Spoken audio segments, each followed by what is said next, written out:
Hi guys, once again, this is Pinay Teacher in America. I hope you will subscribe, like, and share my video.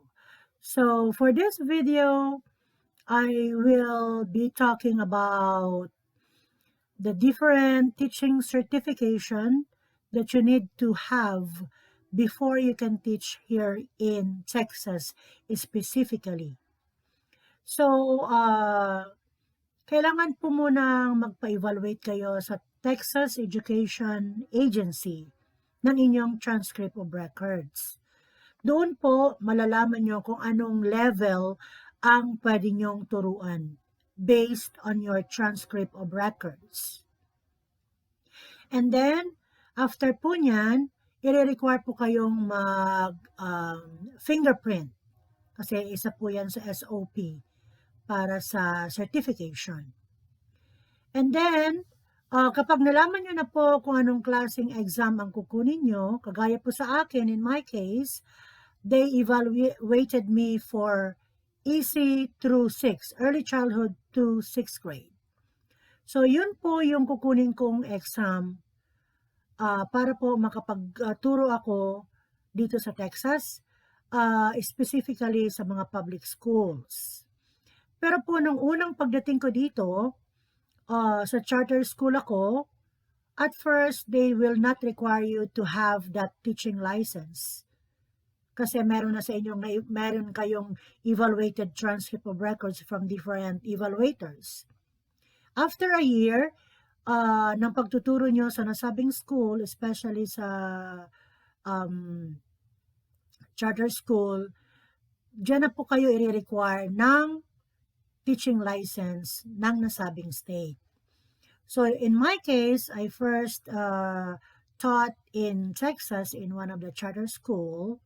So they required me to have the teaching license here in Texas. So ang kinuha ko po ay EC through 6. Akala ko po madali pero hindi pala. So I tried my best to take the test, answer it correctly without any review. But then, syempre,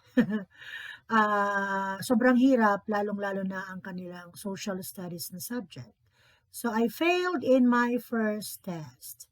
And with God's grace, after 5 years, nagkaroon na ako ng teaching license here in Texas, which is Texas EC through 6. So kapag po meron na kayong ganong license, pwede na po kayong magturo sa public school.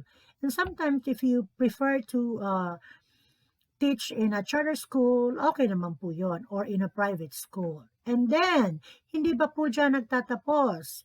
Meron pa po sila ngayon na nire-require na isa pang supplemental certificate.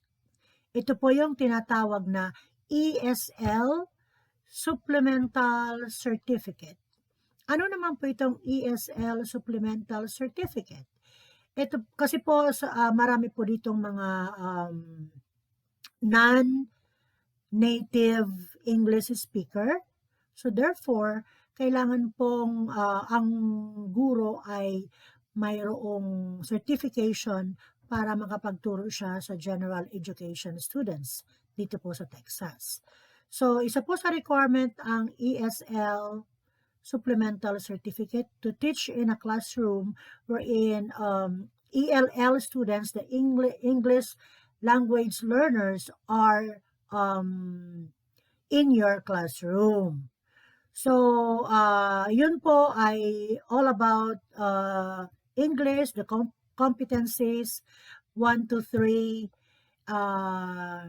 and then some of the subject-verb agreement, and then the different rules and laws governing the ESL program in Texas. So, yun po ang mga kailangan yung teaching license or certification na i-prepare para po makapagturo kayo sa Texas. And this year, because I read the website of Texas Education Agency, they are having another set of tests, the STR, meaning Science of Teaching Reading.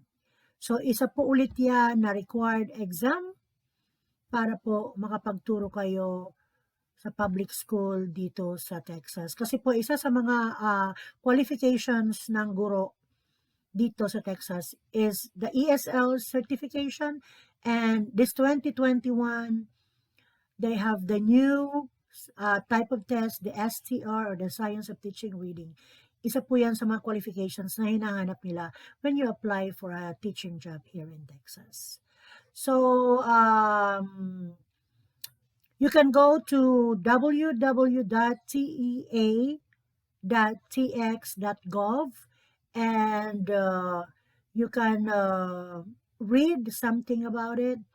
So at least you have the idea on what are the different teaching license that you need to have before teaching here in Texas.